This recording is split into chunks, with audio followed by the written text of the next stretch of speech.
So what is the vision that you got going on here? Yeah, what we're doing is we're building like a closet there, accessible from the living room, that'll keep the vacuum in it.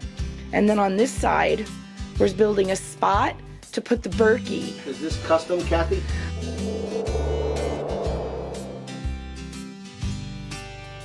Hi, welcome to our channel. I'm Kathy and my husband Rich and I live in the Adirondacks, where we're building an off-grid, earth-sheltered house.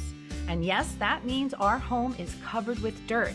We were able to bury it just in time before winter, and we still have a lot of work to do outside. However, now that winter is over, well, it's black fly season.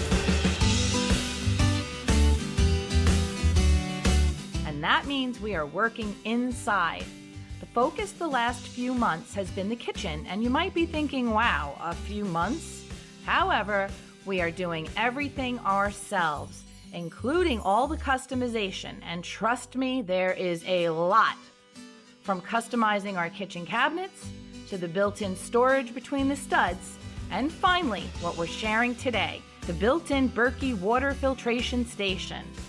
And yes, I'm aware of the ban on the black Berkey elements, and I've done a lot of research, and I have a lot of thoughts on that, so if you're interested in hearing those, stay tuned at the end of the video.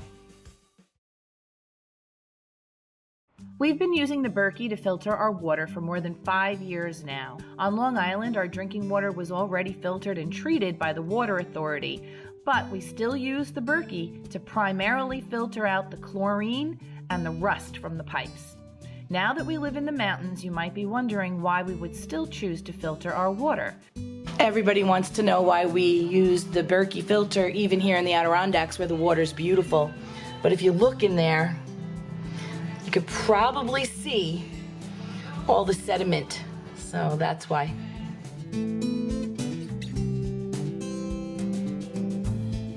After a few years of using the Berkey on Long Island, there were 3 main things that we found a little bit annoying. So when we knew we were building a new house, we made plans to fix them.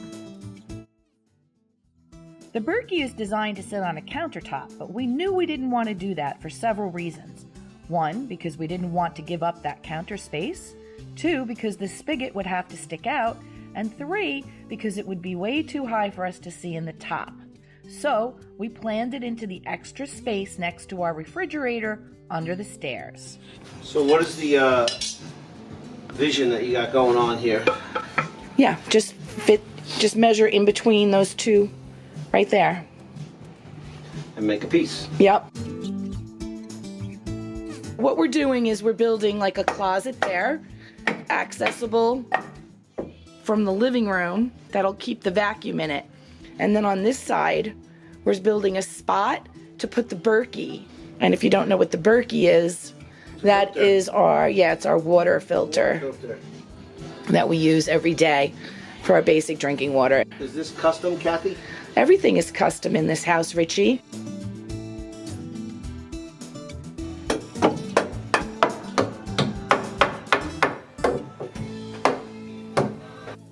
Free wood. Keep it simple. Up and in. Does that look good where you are down there? Yeah, looks fine to me.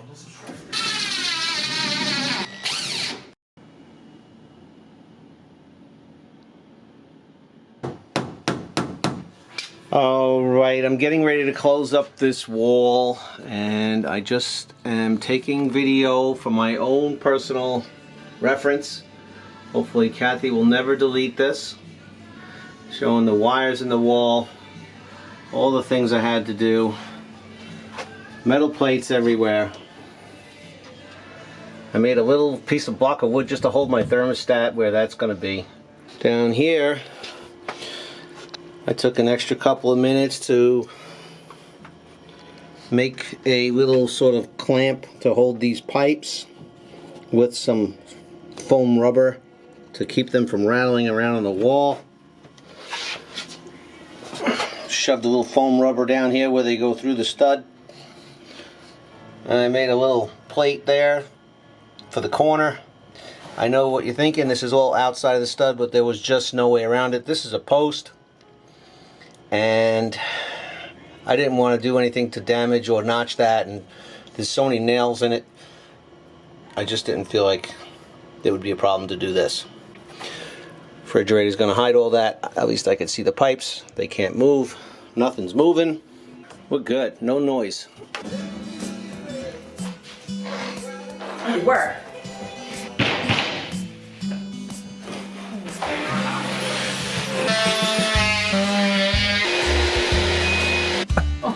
Oh, the battery's dead. No, no. How did you do that? Everyone, beautiful day today. Tomorrow is the solar eclipse, and Rich and I, we just got this beautiful vintage Foster's maple wood stove. All original, absolutely gorgeous. We're going to clean it up, finish it up, and display it in our home. We can't wait to get to that. But today, we're trying to go through all the scrap lumber that we have to come up with trim material to finish. We have some up in there. The little Berkey corner that we made. Rough sawn lumber. Yeah. Let's use what we have, right, honey? Mm-hmm. When you're messing with rough sawn like this, it's a good idea to wear gloves because you get those splinters. Ask us how we know. So, Kathie designed this little area for the Berkey filter. It'll be like a little water station. I plumbed in a little sink faucet to fill the Berkey.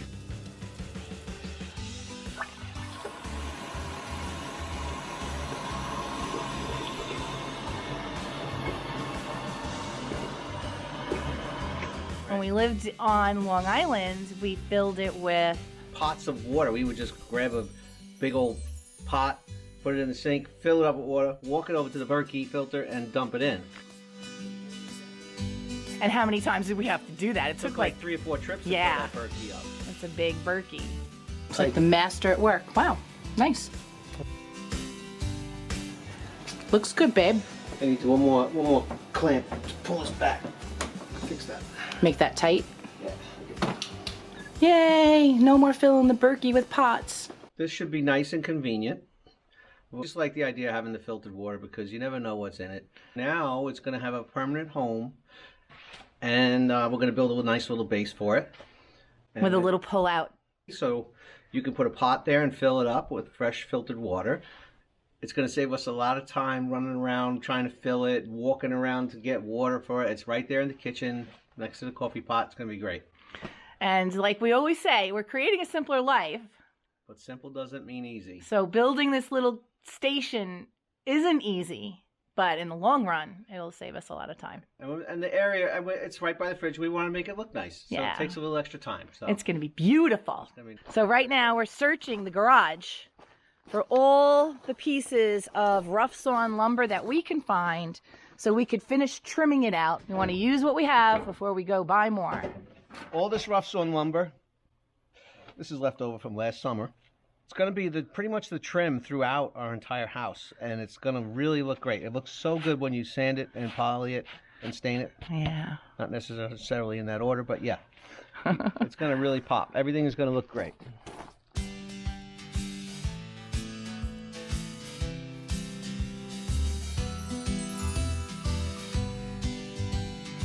Nice goggle glasses. There'll be a link in the video description below where you can get some. Our affiliate link. It helps support our channel. That's right. We need all the affiliate link help we can get. Look at this. It looks great, honey. It fits. So we're making the trim. Well, I shouldn't say we. Rich.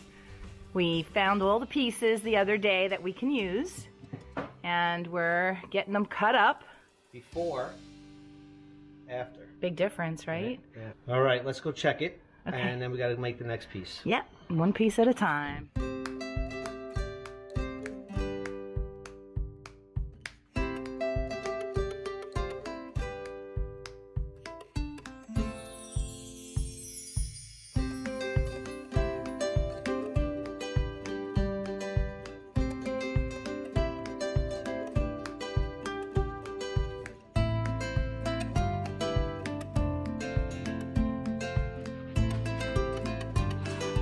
I have a piece of trim to go here. A little caulk in there, and then we'll get this built.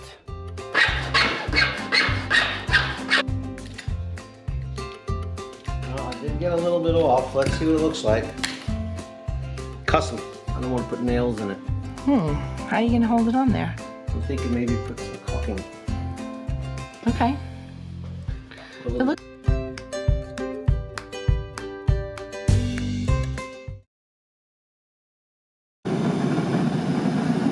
staying warm. It's just a little chilly out, right, honey? Yeah, I can see my breath. It's not that cold. It was like that a minute ago. It's Really? better. In the garage, not outside. Yeah, the garage stayed actually Yeah. a lot colder. It's the same exact size, Kathy. Okay, Richie. I have faith.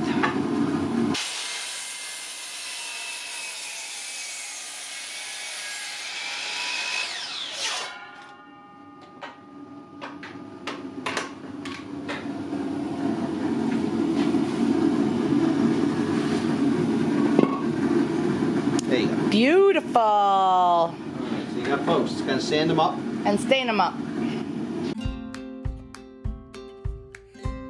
So this is the piece of butcher block left over when we cut out the hole for the sink. I just sat here and did all the measurements, and we have two pieces. This is going to be the top piece for the Berkey, and this is going to be a shelf underneath, and then we're going to have a pull-out to put pots and things on. So we're trying to repurpose everything we have to make it work.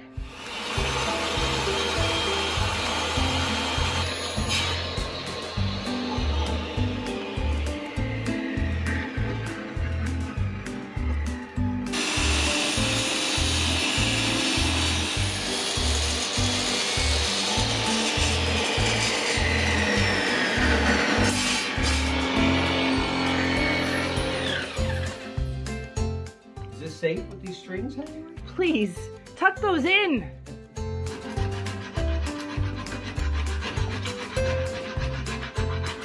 The dessert tray.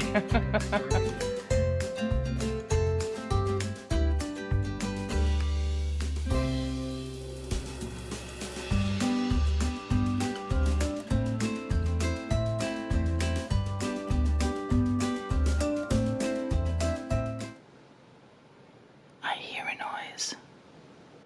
I think a woodpecker's pecking our house. So we found this really cool pull-out sort of bread shelf, and it has brackets, and we're going to use that for our Berkey water station, because we always like to have a little shelf in front of it to put our pot or something on, so we don't have to hold it while it's filling. So we're going to take this out and use it. Pretty cool looking little bracket.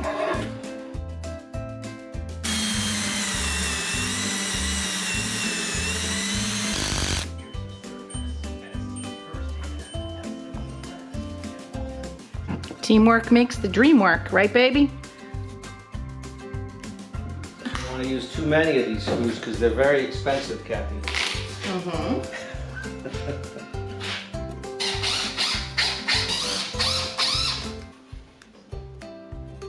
I think I liked this the best. Okay. It'll be hidden in the shadows, but like that. Yeah, I like it. Oh, that's gonna be so nice.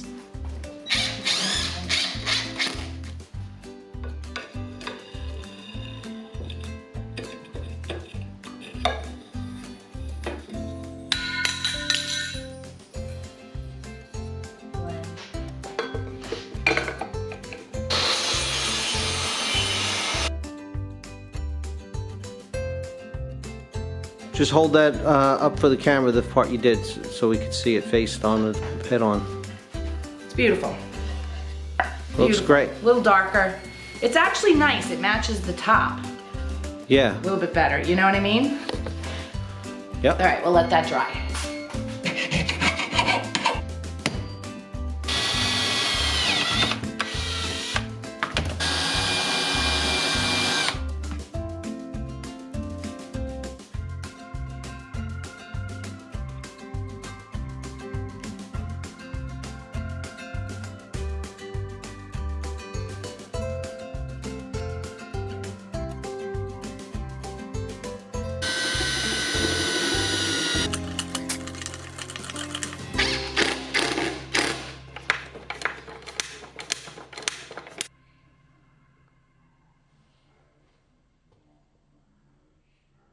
And that's our Berkey water filtration station. It's not taking up precious counter space, and it's on a sturdy base with no chance of being knocked over. It's at exactly the right height so that when we're filling it with the faucet, we can see exactly how much room is left. The spout doesn't stick out into the room, and it's at a good height so we aren't bending over too much. And of course, that pull-out shelf makes it super easy to fill large pots.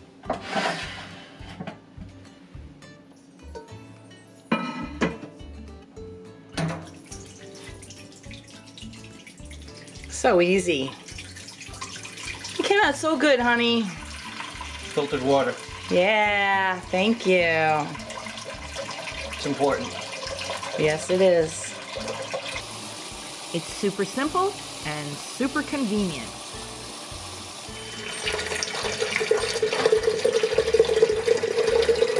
Good.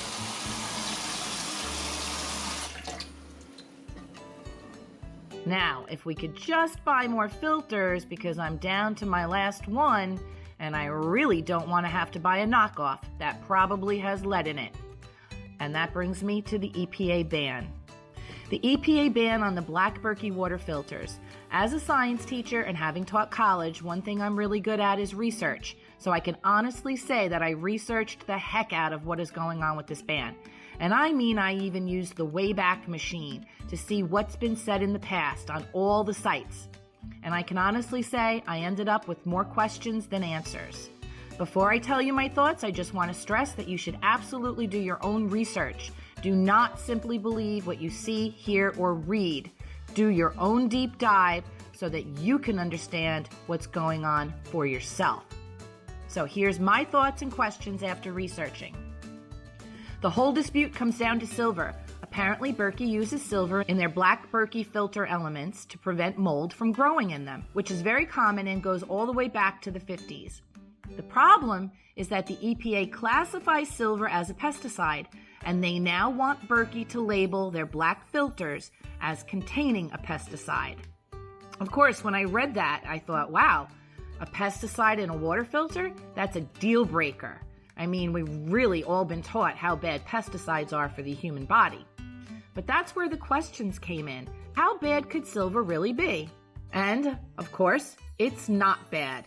If you were to have too much silver, you might get some blue skin, and it doesn't ever go away, but it takes massively large quantities to actually get to that point. In fact, I discovered that silver is actually a beneficial antimicrobial that's been used by humans dating all the way back to 400 BC. Those same properties of silver make it very beneficial to be in water filters, and Berkey is not the only filter that uses it. The Brita Elite also contains silver, but I couldn't find any information regarding them having to label it as containing a pesticide. So, silver is not harmful to humans, especially in the small amount contained in water filters, and it's actually beneficial because it will prevent mold from growing inside the filter. But if it's not dangerous to humans, why and since when does the EPA classify silver as a pesticide?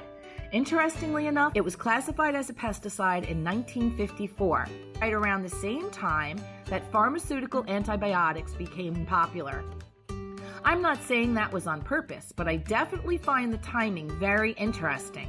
And even more interesting is they actually spray crops with antibiotics to prevent the growth of bacteria. But for some reason, the antibiotics they use for this are not classified as a pesticide. I tried to research why, but I honestly couldn't find an answer to this question that made any sense, other than the definition of antibiotics is regulated by the FDA, whereas the definition of a pesticide is regulated by the EPA. So in the end, I have more questions than answers, and it all appears to come down to words and their definitions. In my opinion, silver poses no danger to humans. In fact, it appears to have many benefits, and we've been conditioned for a long time to believe pesticides are good for plants, but bad for human consumption. And if Berkey is forced to label their black Berkey elements as containing pesticides, well, you tell me, would you buy it? I really hope this gets figured out soon. I'm Kathie, and my husband Rich and I are creating a simpler life in the Adirondacks. But simple doesn't mean easy. See you in the next video. They know we're here. They're waiting for us to get out. I'm gonna make a run for it. You ready? All right, you go. I'm gonna wait till they follow you.